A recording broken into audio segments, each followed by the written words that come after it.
Today, I am taking matters into my own hands with the new 2020 MacBook Air. I personally really like this new laptop. Apple did a great job. They doubled the base storage as far as the SSDs. They lowered the price by $100. They gave us a new keyboard. They put in new 10th generation Intel processors that have really good single core performance. In fact, they actually beat out the rest of the MacBook lineup. Everything is super snappy for regular tasks, but when you start hitting it with a heavier load, both for CPU and for graphics, it really starts to slow down.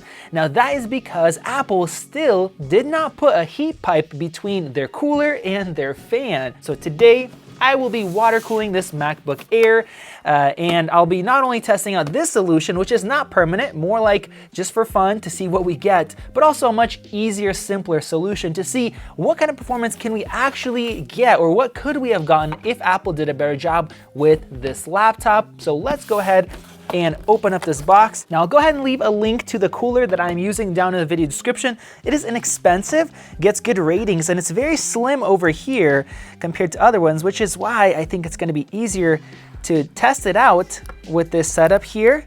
Let's go ahead and slide this off, perfect. And let's go ahead and connect the fan first. And let me carefully see if I can place this, and I really hope I don't break this right now. Okay, we got this placed flat, and we are gonna need a way to power this cooler. So here's my son's PC that he built with me.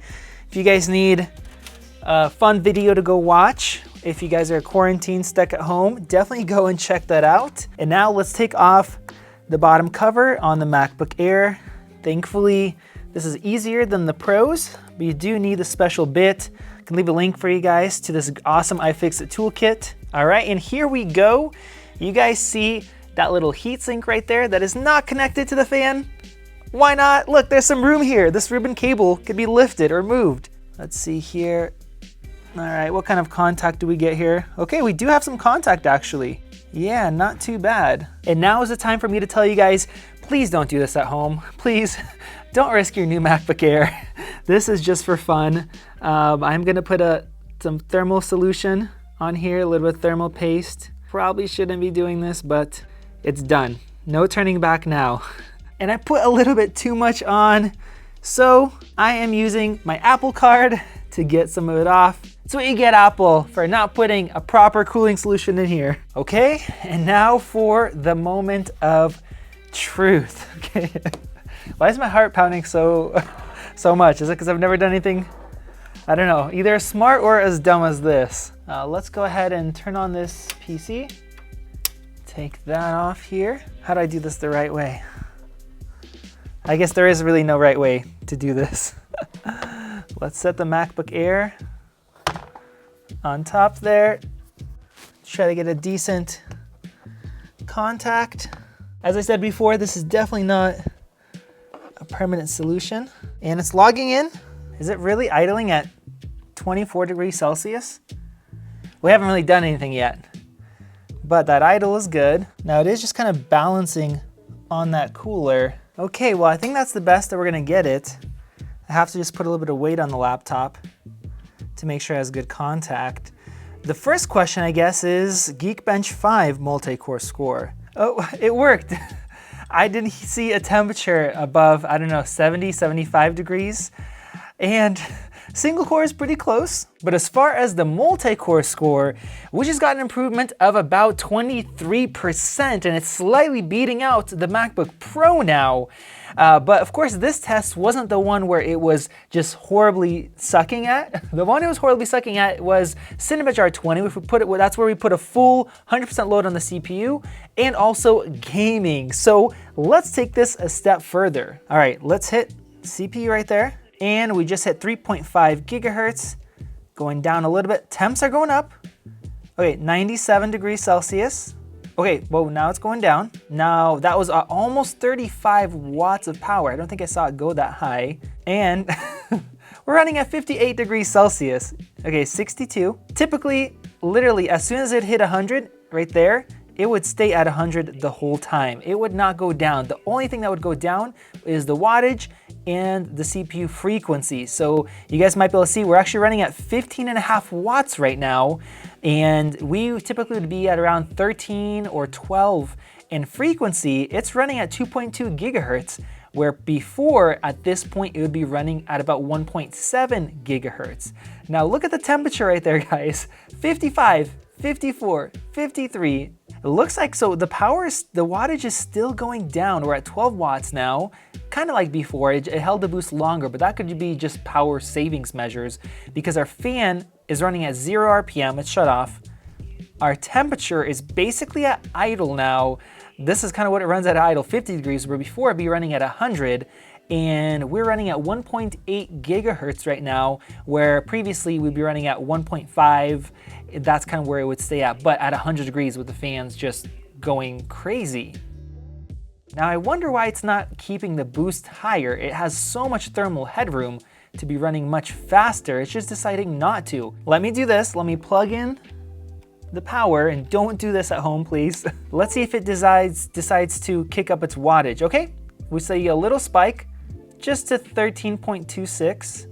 Spiked a little bit. So yeah, if we have power, I mean, typically won't matter because it's going to be running at 100 degrees Celsius, but this time around, it jumped up to 1.9 gigahertz and back down to 1.8. Okay, so it doesn't care. So basically, this is just the design of the MacBook Air, and if the MacBook Air had proper cooling, it would be running at 1.8 gigahertz after your initial nice boost, whereas now it's running at 1.8, but completely silent and at 50 degrees Celsius instead of 100.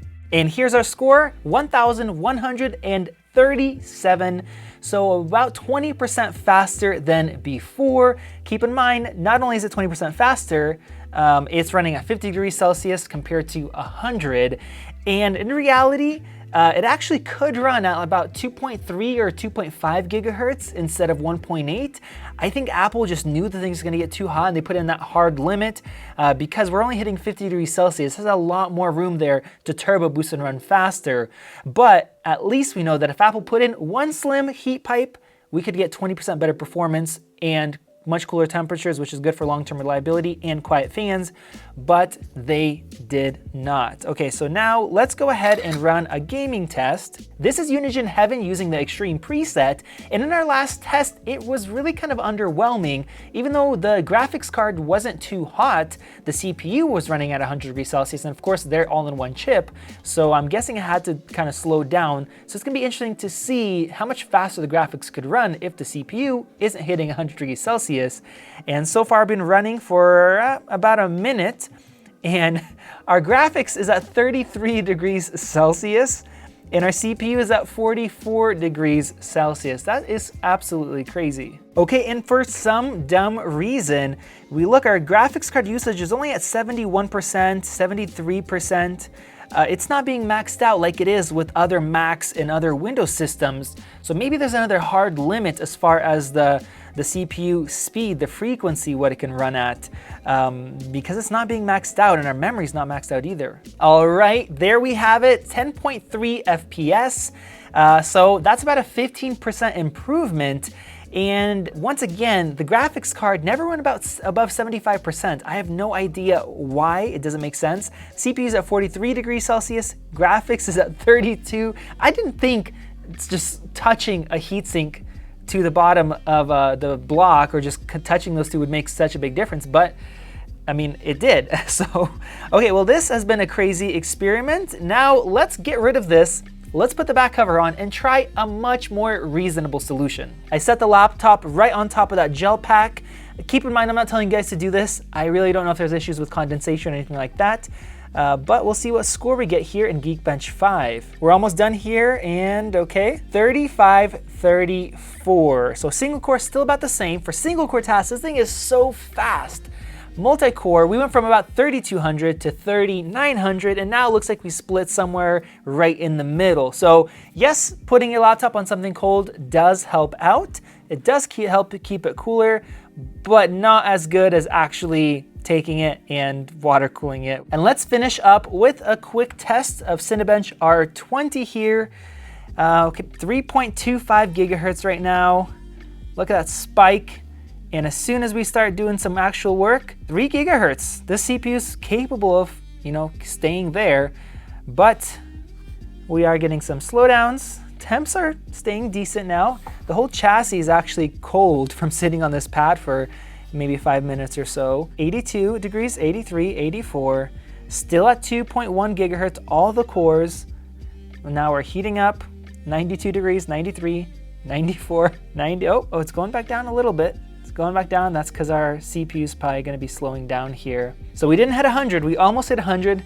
Now it's down to 91, 90. So we went down to that 1.8 that we saw with actual liquid cooling. We're going down to 1.7, and I presume even lower. And we are almost done here, and basically the laptop settled at that same 1.8 gigahertz as we had when it was water cooled, but the temps are higher, right now 95, but between 90 to 95 degrees, and the laptop is running completely silent as well. So it looks like we got about a 10% higher score using this cooling gel pack with the laptop instead of 20% higher when we actually had the water cooling block hooked up.